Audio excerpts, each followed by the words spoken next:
Hello guys, আজকের আমাদের mutton হয়েছিল। মটনটা খুব সিম্পলভাবে রান্না করেছি। দেখো, প্রথমে কড়াতে তেল ঢেলেছি, তেলটা অনেকটাই পড়ে গেছে। যাই হোক, তেলটা কাটিয়ে নিয়েছিলাম। তারপর আলুটা ফ্রাই করলাম। আলুটা ফ্রাই করার পরে আলুটা তেল থেকে নামিয়ে নিলাম। নেওয়ার পরে ওর মধ্যে তেলের মধ্যে দিলাম তোমার একটু গোটা গরম মশলা, তেজপাতা, লবঙ্গ। তারপরে দিয়েছি পেঁয়াজ বাটা, আদা রসুন বাটা। খুব অল্প তেলে রান্নাটা করেছি এবং অল্প মশলা, লঙ্কার গুঁড়ো, হলুদ গুঁড়ো আর ধনে গুঁড়ো দিয়ে আমি মাটনটা করেছি।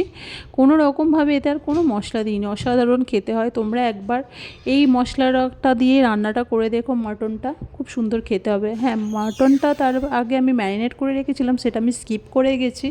কিছুই ছিল না তো, হলুদ গুঁড়ো, লঙ্কার গুঁড়ো, টক দই দিয়ে, কাঁচা তেল দিয়ে আর পেঁয়াজ বাটা দিয়ে ম্যারিনেট করা ছিল।